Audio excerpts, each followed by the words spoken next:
اعوذ باللہ من الشیطان الرجیم بسم اللہ الرحمن الرحیم رب اشرح لی صدری ویسر لی امری واحلل عقدۃ من لسانی یفقہوا قولی صلاۃ و سلام علیک یا رسول اللہ وعلی آلک وصحبک یا حبیب اللہ۔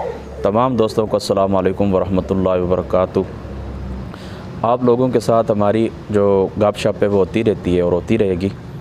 آج ہمارے جو بیرون ملک یعنی دوسرے ممالک کے اندر لوگ گئے ہوئے ہیں روزی اور روزگار کے سلسلے کے اندر، آج ان سے تھوڑی سی گفتگو میں کرنا چاہتا ہوں۔ سب سے پہلے میری آپ لوگوں کی خدمت میں گزارش یہ ہے کہ آپ لوگ ہمارا اثاثہ ہیں، آپ لوگ ہماری آنکھوں کی ٹھنڈک ہیں، آپ لوگ ہماری روح کا چین ہیں۔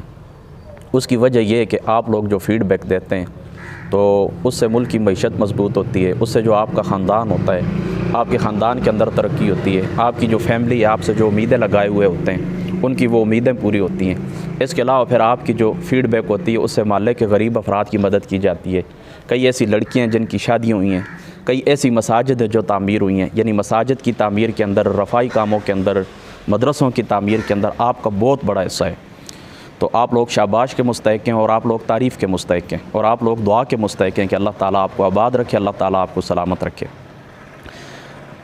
اب آتے ہیں اس بات کی طرف، آپ کو میں نصیحت یہ کرنا چاہتا ہوں کہ آپ لوگ وہاں پر بستے ہیں، مسلمان ہیں، پاکستان سے آپ کا تعلق ہے، تو آپ کے ساتھ آپ کی صرف ذاتی عزت وابستہ نہیں ہے، آپ کے ساتھ اسلام کی عزت بھی وابستہ ہے، آپ کے ساتھ ملک پاکستان کی عزت بھی وابستہ ہے، اور آپ کے ساتھ آپ کے عزیز رشتہ داروں کی، دوستوں کی، اساتذہ کی، آپ کے رشتہ داروں کی، اور اسی طریقے سے مسلمانوں کی عزت آپ کے ساتھ وابستہ ہے۔ وہ لوگ جن ممالک کے اندر، یورپین ممالک کے اندر آپ رہتے ہیں، وہ لوگ آپ کے کردار کو اسلام کی تفسیر سمجھتے ہیں۔ اگر آپ کے اخلاق کے اندر، آپ کے کردار کے اندر کسی قسم کی کمزوری ہوگی تو وہ کمزوری وہ اسلام کی طرف منسوب کریں گے، نہ کہ آپ کے ذات کی طرف منسوب کریں گے۔ لہذا ان ممالک کے اندر رہتے ہوئے آپ نے اپنے اخلاق کو، اپنے کردار کو بلند رکھنا ہے، کسی قسم کی کمزوری نہیں دکھانی، تاکہ نہ آپ کے اوپر بات آئے، نہ آپ کے خاندان کے اوپر بات آئے، نہ ہمارے ملک پاکستان کے اوپر بات آئے، اور نہ ہی اسلام کے اوپر بات آئے کہ وہ لوگ کہیں کہ یہ دیکھیں یہ مسلمانوں کا یہ کردار ہے، مسلمانوں کو اسلام یہ تعلیم دیتا ہے۔ دوسری بات آپ لوگ یہ یاد رکھیں کہ آپ لوگ اپنے گھر کے دروازے کے اوپر بھی نظر رکھیں۔ بعض دفعہ اس طرح ہوتا ہے کہ لوگ باہر چلے جاتے ہیں پھر اپنے گھر کو بھول جاتے ہیں۔ آپ کے گھر کا وہ لکڑی کا جو دروازہ ہے ٹوٹا پھوٹا، وہ آپ کی نظروں کے سامنے ہونا چاہیے۔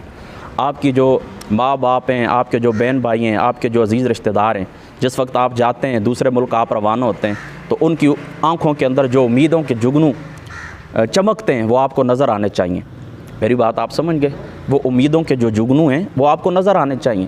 آپ نے ان کی جو امیدیں ہیں ان کو سامنے رکھنا ہے، ان کو کبھی نہیں بھولنا، اپنے گھر کو کبھی نہیں بھولنا، اپنے دروازے کو کبھی نہیں بھولنا، اپنی پچھلی سابقہ اوقات کو کبھی نہیں بھولنا۔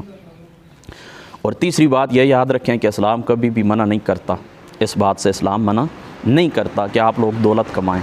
یہ بات بالکل غلط ہے کہ اسلام دولت کمانے سے منع کرتا ہے۔ جتنی دولت آپ کے پاس کروڑوں روپے ہونے چاہیے، اربوں روپے ہونے چاہیے، خربوں روپے ہونے چاہیے، لیکن دو باتوں کا آپ نے خیال رکھنا ہے۔ ایک بات کا یہ خیال رکھنا ہے کہ کمائی کا ذریعہ حلال ہونا چاہیے، اور دوسری بات یہ کہ پھر جو دولت آپ کمائیں اس کا حق بھی ادا کریں۔ ایک تو دیکھیں نا، اللہ تعالیٰ نے فرضی زکوٰۃ اس کے اوپر رکھی ہے، فرضی زکوٰۃ جو اللہ تعالیٰ نے آپ کے اوپر صدقہ فرض کیا ہے زکوٰۃ کی صورت میں، آپ نے وہ بھی ادا کرنا ہے۔ اور تیسرا آپ نے یہ بات یاد رکھنا، اللہ تعالیٰ فرماتا ہے مومنین کی صفت کے اندر، اللہ تعالیٰ فرماتا ہے وفی اموالہم حق للسائل والمحروم، کہ یہ جو لوگ ہوتے ہیں مومنین، اللہ تعالیٰ ان کی صفت بیان کرتا ہے کہ ان کے اموال کے اندر حق ہے محروم لوگوں کا اور سائل لوگوں کا، لہذا زکوٰۃ بھی ادا کرنی ہے، باقی جو نفلی صدقہ ہے اس کے اوپر بھی آپ نے توجہ دینی ہے۔ حدیث پاک کے اندر آتا ہے، آقا علیہ الصلوۃ والسلام نے فرمایا کہ رشک صرف دو آدمیوں کے اوپر ہی کرنا چاہیے۔ ایک شخص تو وہ ہے کہ جس کو اللہ تعالیٰ نے علم کی دولت سے نوازا ہے اور وہ لوگوں کو علم سکھاتا ہے، اور دوسرا جس کو اللہ تعالیٰ نے مال و دولت عطا کی ہے اور وہ مال و دولت تقسیم کرتا ہے، یعنی اس کا حق بھی ادا کرتا ہے، صدقہ خیرات کرتا ہے اللہ تعالیٰ کی راہ کے اندر۔ اور بخاری شریف کے اندر موجود ہے، اسلام کا پہلا سبق یہ ربنا آتنا فی الدنیا حسنہ وفی الآخرۃ حسنہ، کہ اللہ تعالیٰ ہماری دنیا بھی اچھی فرمائے، اللہ تعالیٰ ہماری آخرت بھی اچھی فرمائے۔ میری بات آپ سمجھ گئے؟ قارون کو جس وقت نصیحت کرنے کے لیے گئے تھے نا حضرت موسیٰ علیہ الصلوۃ والسلام، ولا تنسى نصیبک من الدنیا، دنیا کے اندر اپنا حصہ نہ بھولیں، اور اس کے اوپر میں پہلے بھی کافی گفتگو کر چکا ہوں۔ بس ستھرا آخری بات میری یہ، آسان سمے سے آپ لوگوں کے لیے دولت کمائیں، کروڑوں اربوں روپے کمائیں، اسلام اس سے منع نہیں کرتا۔ اس کا حق ادا کرنا ہے، فرضی زکوٰۃ بھی ادا کرنے اور نفلی صدقہ بھی ادا کرنا ہے۔ اور دوسرا، کمائی کا ذریعہ حلال ہونا چاہیے، جائز، جو اللہ رسول جتنی حدود مقرر کرتے ہیں اس سے باہر آپ نے نہیں جانا۔